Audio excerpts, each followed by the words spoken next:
Good morning, good afternoon, or good evening, depending upon where you live around the world. Attempt number 3 at this video. I kept on running into my models and I couldn't get away from the darn things, and that was just not good. Right, the theme of the videos that I have been attempting to make this morning was, when is enough enough? That's a question I had in the back of my mind. I was thinking, well, have I done enough now? Can I progress on? I decided that I could progress on, and I started looking at the hub design and the strut structures, and I decided, well, I need a method of drawing them and rotating them. So I proceeded to create what I was calling the planes of rotation, and I created this honeycomb looking structure. Very pleased with myself. I proceeded to put a lot of effort in and draw the angles upon those surfaces, and then I ran into not necessarily a problem, but a situation where there's something not quite right. And then it struck me, in my efforts to draw my dome, I start off with the full-size dome, as you can see here to the left, and the base that we have strikes through the dome at the halfway point.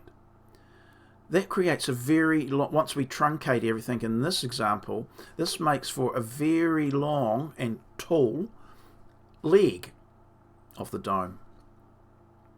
Wanting it shorter, I've come across an approach that I can elevate the base plane to create my intersecting point for my leg.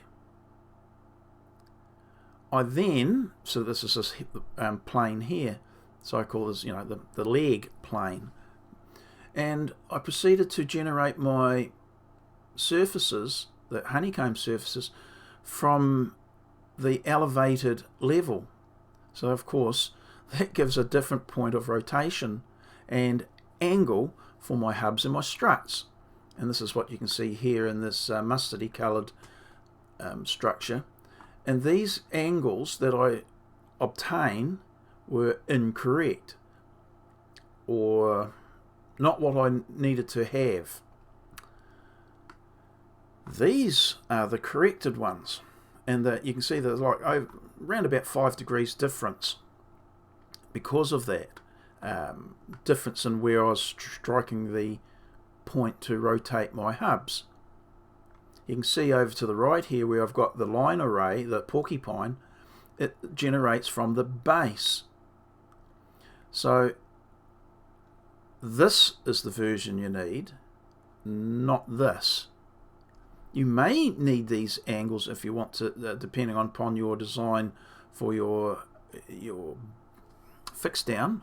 This point here, I've angled it to the point, it's about 7.1 degrees, useless bit of information, but it angles back to the base of the hub. If you want this dead flat, it makes the manufacture of it a lot easier, but it puts a lot more angle on the bottom of the strut.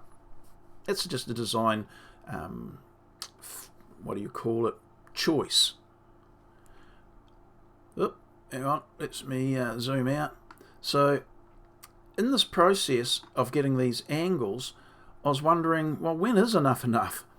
And I thought, well, I might as well carry on. Having a wee bit of the obsessive compulsive trait in me, I thought, well, it's not going to hurt, and I can reference them later. I realised that you'd want to get it right so that you don't have to have to redraw this too often. So you want to get it right because it's a lot of work. So I've done it for you. It's given the angles for this particular method of drawing the dome. Another method, the angles would change. Will I do that other method? Yes, I will, but not just now. Thank you very much. But there's lots of angles, as you can see. If I remove the actual outer skin surfaces, those planes around which I orientate my struts and my hubs, they too have their own set of angles. That information may be necessary depending upon what you're going to do, so I've done it. And it also means that it would be good. I haven't done it in this, and I don't know how far I'll go with it, but you have the angle between two surfaces. I believe it's called the dihedral angle. Well, if the dihedral angle is known, it'll allow you to create your bevels on your struts, should you choose to clad this with a rigid surface, a membrane like plywood, or what we call here Aluclad. Both of them are good products to use, but to get them to lie flat on the struts on each side means that the angle has to be machined correctly. Now, the dihedral angle will give you the surface angle between these two surfaces, say, but the angle on one side of the strut is not necessarily going to be the same angle on the other side of the strut. And you can only figure that out. Well, if you already know it, that's fine, you've got that background knowledge. But if you haven't done this sort of thing before, you will be possibly left wondering why your best effort using dihedral angle meant that your surfaces don't fit flush. Now, the only way to get that is by going through these drawing processes, and that's how I got my name of my channel of Sketchy Builder. First of all, it kind of sounds a bit odd, you don't want to listen to a sketchy builder, but a sketchy as in SketchUp, and a builder because that's what I am. So I play on words, and that's why when I thought I can understand my building profession better, or a project better, via SketchUp. So in this case, I will need to know, if I want to clad my dome at some stage in the future with a rigid surface, those angles. So this model of the honeycomb, with all the different angles on it, is the base upon which I can generate those additional angles as required, as you may want to. So yes, for the method of creation that I've chosen for this dome, all these angles would be consistent no matter what size dome you made.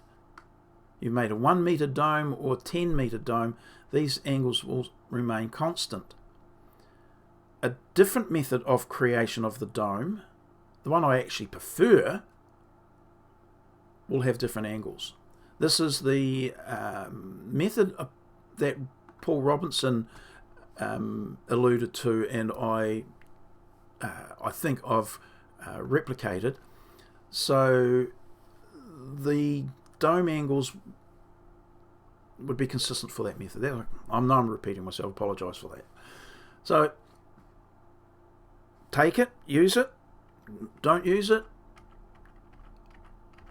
but they are necessary to have. One of the just as it comes to mind, the reason I've got these in different colours is these blue ones will never change no matter what I do with my dome. If I want to have a full dome like this, these pale blue surfaces will remain the same.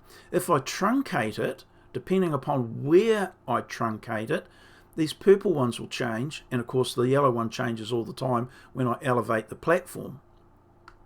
Anything attached to a purple or yellow surface will also change. I was just doing it for my own thought processes of that. If I change something, I want to change as little as possible, because it's a wee bit of work that you have to go through.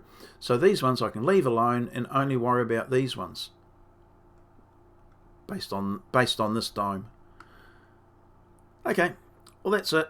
Try to keep them short-ish, and now I'll tootle away and go do some work outside. Okay, bye.